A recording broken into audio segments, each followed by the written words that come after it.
오늘 전 여러분과 함께 시편 72편 1절로 7절의 말씀을 가지고 하나님께서 세우시는 지도자, 이 같은 제목으로 함께 말씀의 은혜를 나누기 원합니다. 제목을 한번 크게 따라해 주시기 바랍니다. 하나님께서 세우시는 지도자, 하나님께서 세우시는 지도자. 세계 역사는 5% 미만의 창조적 소수에 의해서 발전되어 왔습니다. 우리 그리스도인들은 십자가 신앙에 기초해서 절대응정, 절대감사로 무장하여 선한 영향을 끼치는 창조적 소수의 삶을 살아가야 할 것입니다. 우리 하나님의 사람들이, 우리 모두가 영적 지도자가 되어서 사람들을 바른 길로 인도하고 세상을 변화시켜 나가는 주님의 귀한 일꾼으로 쓰임을 받아야 할 것입니다. 하나님께서 원하시는 지도자는 어떤 모습입니까? 시편 72편에 몇 가지 우리에게 주시는 말씀이 있습니다. 그 제일 먼저 우리에게 말씀하신 것이 공의로운 지도자가 되어야 된다고 하는 말씀입니다. 하나님은 공의로운 지도자를 찾고 계십니다. 공의로운 지도자는 언제나 하나님의 뜻대로 모든 것을 판단하고 하나님의 지혜로 일하는 사람을 말씀하고 있습니다. 72편 1절에 하나님이여 주의 판단력을 왕에게 주시고 주의 공의를 왕의 아들에게 주소서, 성경은 말씀합니다. 하나님은 공의의 하나님이십니다. 하나님은 사랑의 하나님이시며 동시에 공의로우신 하나님이십니다. 그래서 죄를 심판하시고 악인을 멸하시는 하나님이십니다. 그러므로 우리는 늘 하나님 앞에 하나님 보시기에 하나님이 인정하시는 의로운 삶을 살아야 되는 것입니다. 하나님 보시기에 부끄럽지 않은 삶을 살 때 하나님께서 우리에게 은혜를 더하여 주실 것입니다. 하나님의 주신 지혜로 올바른 판단하고 올바른 결정을 내리는 하나님의 사람들이 될 때 위대한 하나님의 역사를 펼쳐나갈 수 있게 될 것입니다. 솔로몬이 왕이 되었을 때 기본에 하나님께서 나타나셔서 물으셨습니다. 내가 내게 무엇을 줄고 너는 구하라. 솔로몬 왕은 하나님께 듣는 마음, 분별력을 구했습니다. 열왕기상 3장 9절입니다. 누가 주의 이 많은 백성을 재판할 수 있사오리까? 듣는 마음을 종에게 주사 주의 백성을 재판하여 선악을 분별하게 하옵소서. 솔로몬 왕이 하나님께 듣는 마음, 분별하고 구하자 이것이 하나님의 마음에 들었습니다. 열왕기상 3장 10절을 말씀합니다. 솔로몬이 그것을 구하매 그 말씀이 주의 마음에 든지라. 그래서 하나님께서 솔로몬에게 분별력뿐 아니라 부귀와 영광을 더하여 함께 주셨습니다. 열왕기상 3장 12절 13절입니다. 내가 내 말대로 하여 내게 지혜롭고 총명한 마음을 주노니 내 앞에도 너와 같은 자가 없었거니와 내 뒤에도 너와 같은 자가 일어남이 없으리라. 내가 구하지 아니한 부귀와 영광도 내게 주노니 내 평생의 왕들 중에 너와 같은 자가 없을 것이라. 그는 하나님께서 주시는 지혜와 총명, 부와 영광을 모두 다 선물로 받을 수 있었습니다. 하나님의 뜻대로 사는 자가 공의를 행하며 하나님의 영광을 나타낼 수 있습니다. 시편 72편 2절 3절로 말씀합니다. 그가 주의 백성을 공의로 재판하며 주의 가난한 자를 정의로 재판하리니 의로 말미암아 산들이 백성에게 평강을 주며 작은 산들도 그리하리로다. 지도자는 하나님의 공의로 모든 것을 판단해야 됩니다. 그러기 위해서 먼저 자기 자신에게 공의로워야 하는 것입니다. 자신은 바로 서 있지도 못하면서 남을 판단하고 비판하고 정죄하면 안 됩니다. 언제나 하나님 앞에 인정받는 하나님의 기준에 볼 때 하나님께서 기뻐하시는 그런 삶을 살아가는 우리 모두가 되어야 할 것입니다. 진정한 지도자는 공의로 모든 것을 판단하며 언제나 약한 자의 편에 서는 사람들입니다. 우리 그리스도인들은 한평생 사회적 약자를 사랑으로 돌보며 그들에게 선한 영향을 끼치는 삶을 살아야 할 것입니다. 진정한 지도자는 약한 자의 편은 선한 지도자입니다. 대부분의 사람들이 가진 사람, 힘 있는 사람, 권력자 앞에 줄을 섭니다. 그러나 온 인류의 구주 되시는 예수님은 세상 사람들과 정반대의 삶을 사셨습니다. 이 땅에서 가난한 자, 병든 자, 멸시천대 받는 자, 사회적 약자편에 서셔서 그의 공생의 사역을 감당하셨습니다. 마태복음 9장 10절 11절입니다. 예수께서 마태의 집에서 앉아 음식을 잡수실 때에 많은 세리와 죄인들이 와서 예수와 그의 제자들과 함께 앉았더니 바리새인들이 보고 그의 제자들에게 이르되 어찌하여 너 선생은 세리와 죄인들과 함께 잡수시느냐? 예수님처럼 우리는 항상 사회적 약자편에 서서 그들을 돌봐야 되는 것입니다. 시편 72편 2절로 3절로 말씀합니다. 그가 주의 백성을 공의로 재판하며 주의 가난한 자를 정의로 재판하리니 의로 말미암아 산들이 백성에게 평강을 주며 작은 산들도 그리하리로다. 그가 가난한 백성의 억울함을 풀어주며 궁핍한 자의 자손을 구원하며 압박하는 자를 꺾으리로다. 하나님의 사람들은 언제나 가난하고 소외되고 몸에 장애가 있고 사회에서 무시하고 돌보지 않은 사회적 약자의 편에 서 있어야 되는 것입니다. 그들을 사랑으로 돌봐야 되는 것입니다. 이것이 하나님이 기뻐하시는 삶이요, 사회적 약자를 돌보며 주님을 섬기는 삶을 살아갈 때 하나님께서 그 삶에 큰 은혜를 내려 주실 것입니다. 사회적 약자를 돌보며 주를 경외하는 삶을 살아갈 때 하나님께서 그 삶 가운데 은혜를 베풀어 주십니다. 하나님의 사람들은 언제나 하나님을 두려워하는 삶을 살아야 됩니다. 시편 72편 5절은 말씀합니다. 그들이 해가 있을 동안에도 주를 두려워하며 달이 있을 동안에도 되도록 그리하리로다. 요셉이 성공한 비결은 늘 하나님을 경외하며 하나님을 두려워하는 삶을 살았기 때문입니다.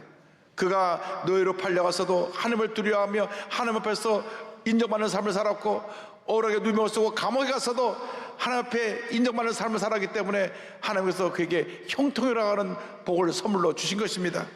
창세기 39장 21절 23절입니다.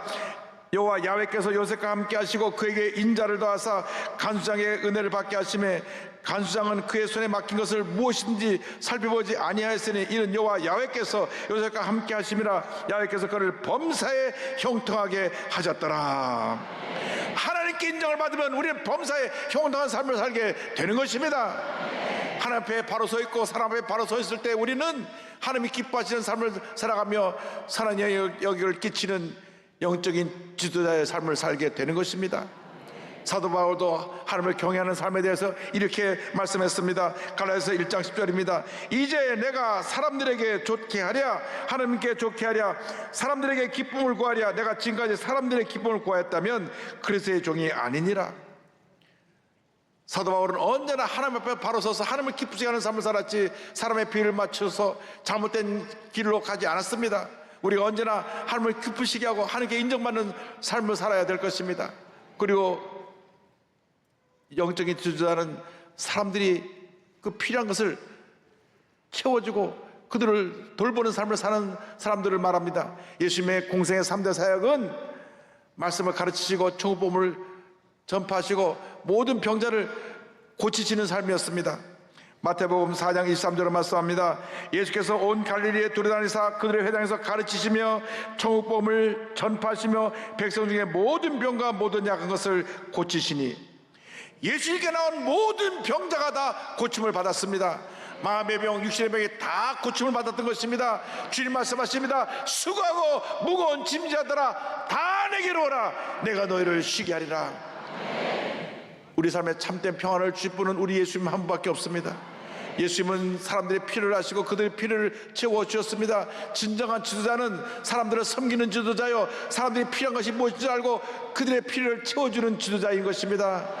지금 경제는 곤두박질하고 외교적으로 여러 가지로 우리가 사회적인 어려움, 정치적인 어려움 때문에 고립되어 있고 북한은 계속 미사일을 쏘아 올리고 총적인 어려움에 처해 있습니다. 이때야말로 우리가 기도해야 될 때입니다. 주여 우리를 도와주옵소서. 우리 함께하여 주옵소서. 우리 대한민국을 붙들어 주시옵소서. 주님께서 우리 함께 하시면 우리는 어떤 어려움도 넉넉히 이기고 하나님의 가운데 위대한 대한민국을 건설해 나갈 수 있게 될 것입니다. 예수님께서 필요한 사람들에게 모든 필요를 채워주신 것처럼 메마른 땅에 내린 담비 같은 와 같은 삶을 우리가 살아야 되는 것입니다. 시편 72편 6절은 말씀합니다. 그는 뱀풀이에 내리는 비같이 땅을 적시는 소낙비같이 내리리니. 여러분이 마른 땅에 내리는 담벼 같은 삶을 살길 바랍니다. 사람 마음에 기쁨을 주고 평안함을 주고 위로를 주고 용기를 주는 삶을 살기 바랍니다. 남을 물고 뜯고 짓밟고 상처 입히는 그런 삶을 살지 말고 서로 격려하고 용서하고 화해하고 화합하며 위대한 하나님의 사람들로 위대한 사랑의 공동체를 만들어 나가는 여러분 모두 되시기를 주님으로 축원합니다. 하나님의 사람은 이 땅에 진정한 평화를 가져오는 사람들입니다. 하나님은 평화를 가져오는 지도를 통해서 주님의 놀라운 일을 이루시는 것입니다. 시편 72편 3절과 7절은 말씀합니다. 의로 말미암아 산들이 백성에게 평강을 주며 작은 산들도 그리하리로다. 그의 날에 의인이 흥황하여 평강이 풍성함이 달이 닿을 때까지 이르리로다. 온 세상이 전쟁과 기근 각가지 재난으로 불안과 공포 두려움에 쌓여 있습니다. 최근 우리 대한민국은 극심한 편결하기와 갈등과 다툼과 대립으로 하루도 편할 날이 없습니다. 광화문 인근에 있는 호텔들은 투숙객들이 항상 시로 인해서 길이 막히고 낮에 잠깐 호텔방에 쉬려고 해도 소음 때문에 쉬지 못해서 호텔을 옮긴다고 합니다. 오죽하면 프라자 호텔을 문을 닫으려고 검토했다고 하는 그런 얘기도 들었습니다. 이 땅에 참된 평화가 와서 이와 같은 모든 소란과 다툼과 갈등이 사라지고 국민 대통합을 이루고 사랑과 용서와 화합으로 하나 되는 위대한 역사 있기를 주님의 이름으로 축원합니다. 예수님은 이 땅에 평화의 왕으로 오셨습니다. 예수님이 전하신 것은 사랑이요 용서요 평화인 것입니다. 주님이 계신 곳에 평화가 있습니다. 용서가 있습니다. 화합이 있습니다. 하나됨이 있습니다. 위대한 하나님의 역사가 일어나는 것입니다. 예수님 오시기 700년 전에 이사야 선지자가 예수님의 오심에 대해서 예언합니다. 이사야 9장 6절 7절입니다. 그의 어깨는 정사를 메었고 그의 이름은 기묘자라 모사라 전능하신 하나님이라 영전하시는 아버지라 평강의 왕이라 할 것임이라. 그 정사와 평강의 더함이 무궁하며 또 다윗의 왕자와 그의 날에 군림하여 그 나라를 굳게 세우고 지금 이후로 영원히 정의와 공의로 그것을 보존하실 것이라. 예수님이 평화의 왕으로 공의와 사랑의 왕으로 이 땅에 오신 것입니다. 극한 분열과 갈등으로 상처 입은 이 나라를 치료하실 분은 우리 예수님밖에 없습니다. 우리 모두가 예수님의 사랑을 하나 되어서 평화를 이 땅에 강물처럼 흘러나는 위대한 하나님의 사람으로 쓰임받게 되기를 바랍니다. 앞으로 세워질 지도자는 평화의 지도자, 사랑의 지도자, 국민 통합의 지도자, 위대한 명을 건설하는 꿈과 희망을 주는 지도자가 세워지기를 간절히 소원합니다. 미국의 역사상 가장 존경받는 16대, 17대 대통령인 에브라함 링컨 대통령이 있습니다. 이 에브라함 링컨 대통령은 그가 대통령으로 취임해서 나라가 반이 나눠서 큰 전쟁이 일어났습니다. 노예 해방을 이후로 남북전쟁이 일어났을 때 그 전쟁을 다 치르고 온 국민을 사랑과 평화로 하나로 만든 위대한 대통령인데 그는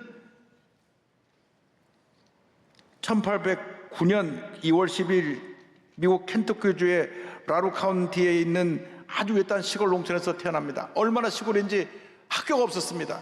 그래서 정식 교육을 받은 것이 없고 집에서 어머니에게 들은 얘기가 교육의 전부인데 어머니가 또 9살 때 세상을 떠나십니다. 그래서 9살 때 새어머니를 맡게 되는데 이 새어머니 세라라고 하는 분이 얼마나 믿음이 좋은 분인지 링컨을 자기 친아들처럼 양육하면서 성경을 읽어주고 기도하면서 기독교 신앙의 가치관을 심어주었습니다. 철로 역정과 성경을 수없이 읽어주고 또 읽게 하면서 인간의 존엄성과 희생, 용서, 사랑이 무엇인가를 배우면서 성장합니다. 워낙 힘들고 어렵게 자랐기 때문에 젊은 시절에 배 선원이 되기도 하고 나가서 여러 가지 막노동도 하고 가게 조문으로 또 토지 측량사로 일하다가 본인이 법률에 대한 관심을 갖고 1833년 그의 나이 24살에 독학으로 공부해서 변호사가 됩니다. 변호사 시절에 그는 부유한 사람보다 늘 약자와 농민 편에 서서 그들을 도왔기 때문에 많은 사람에게 존경을 받았습니다. 그런데 정작 정치의 문에서는 그에게는 실패 연속이었습니다. 낙선하고 또 낙선하고 또 낙선하고 또 낙선하고, 그 역사를 보면 9번 이상의 실패의 경험이 있습니다. 그러나 매번 선거에 떨어질 때 그는 포기하지 않고 하나님께 엎드려 기도했습니다. 하나님의 뜻이 어딘 걸 깨닫고 기도하고 또 기도하고 또 기도했습니다. 마침내 그는 주의회 의원과 하원 의원을 거쳐 1860년 제16대 미국 대통령으로 당선되어 취임하게 되었습니다. 하나님의 은혜입니다. 그는 대통령이 돼서도 늘 나라와 백성을 위해 올바른 판단을 할 수 있도록 하나님 앞에 기도했습니다. 하나님대로 모든 걸 이루게 하여 주시옵소서. 그런데 그가 노예를 해방하겠다고 하자 남쪽에는 주들이 연합을 해서 대통령이 된 지 1년 만에 남북전쟁을 일으켰습니다. 그런데 전쟁 초반에 남군이 얼마나 조직적으로 전쟁을 잘했는지 계속 북군이 밀렸습니다. 늘 기도하는 것을 알았던 참모진들이 와서 물었습니다. 하나님이 우리 편이 아니신가요? 왜 밤낮 우리 전쟁에서 우리가 이렇게 밀리고 지고 있나요? 그때 에브라 대통령이 한 유명한 말이 있습니다. 하나님께 우리 편이 되어달라고 기도하지 말고 우리가 항상 하나님 편에 서 있게 해달라고 기도합시다. 그런데 링컨 대통령의 정말 놀라운 점은 그의 가장 정적이었던 에드윈 스탠턴을 내각에 임명한 일입니다. 에드윈 스탠턴은 링컨의 정적인 정적이었는데 얼마나 링컨을 갖다가 인격적으로 모독하고 비판을 했는지, 특별히 링컨의 외모를 보면서 이렇게 비판했습니다. 우리는 고릴라를 만나기 위하여 아프리카에 갈 필요가 없다. 일리노이주 스프링필드에 가면 링컨이라는 고릴라를 만날 수 있다. 이렇게 링컨 대통령을 비난했습니다. 대통령이 되고 난 다음에도 이것은 국가적인 재난입니다 라면서 링컨을 비난하고 공격했습니다. 그런데 링컨은 그 스탠턴의 능력을 인정하고 남북전쟁 중에 그를 전쟁 장관에 임명합니다. 요즘 말하면 국방정보 장관에 자기 정적을 임명한 것입니다. 온 참모들이 그 임명을 국구반대했습니다. 아니, 저 사람이 당신을 그렇게 대통령을 비판했는데 어떻게 그분을 국방장관 같은 중요한 위치에 세울 수 있습니까? 그때 링컨 대통령이 이렇게 말했습니다. 원수를 제거하는 방법은 죽여서 없애는 것이 아니라 사랑으로 품어 친구로 만드는 것입니다. 할렐루야. 그래서 그 스탠턴과 함께 힘을 합해서 남북전쟁을 승리로 이끌고 스탠턴은 큰 공로를 세웠습니다.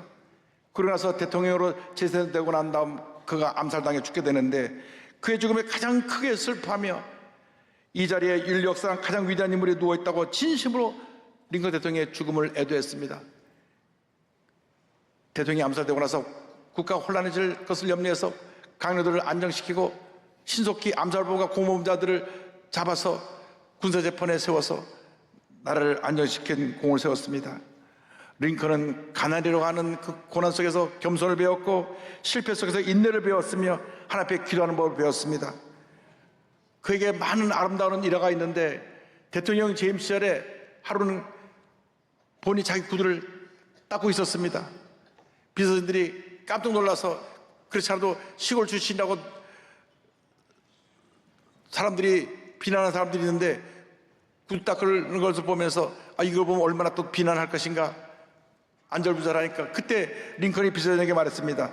자신이 신을 구두를 닦는 것이 부끄러운 것인가? 대통령은 그저 국민을 위해 일하는 공무원임을 명심해야 한다. 할렐루야. 세상에는 천한 일은 없다네. 천한 마음만이 있을 뿐이네. 그가 전쟁이 끝난 다음 이와 같은 기도를 드렸습니다. 전능하신 하나님 아버지, 고통당하는 모든 사람들의 탄원과 기도에 귀 기울여 주시고 육지와 바다의 전투에서 승리를 주심을 감사드립니다. 이번 승리를 통해 하나님께서 미 연방을 지켜주시고 미 합중국의 헌법을 수호하고 우리에게 평화와 번영이 영원히 회복되리라는 확신을 주신 것이라 믿습니다. 우리 모두는 마땅히 이 승리를 주신 전능하신 하나님 아버지의 도우시는 손길과 주님의 권능에 감사의 기도를 올려드립니다.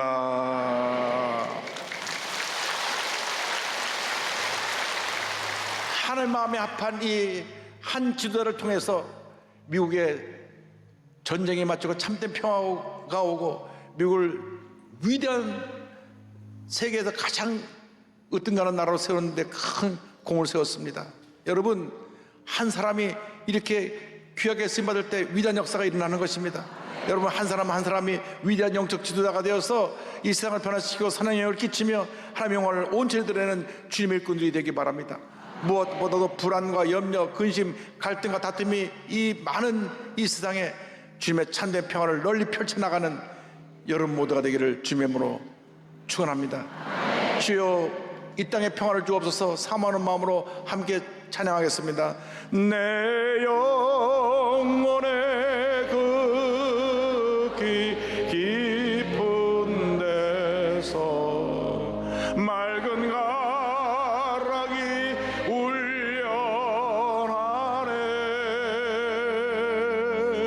하늘 곡조가 언제나 흘러나와 내 영혼을 고이 싸네.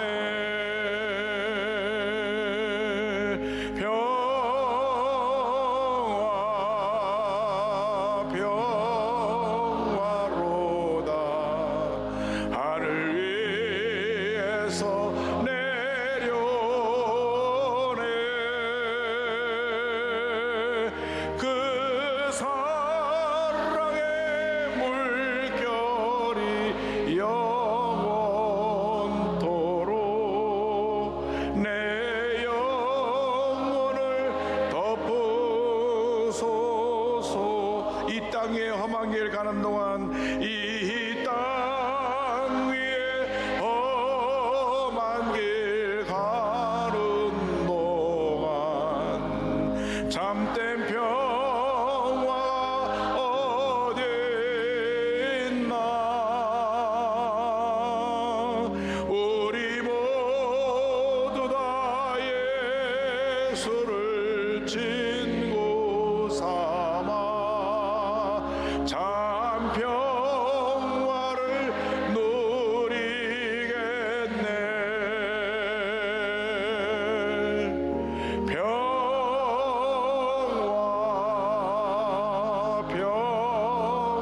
평화로다. 하늘 위에서 내려오네. 그 사랑의 물결이 영원토록 내 영혼을 덮으소서.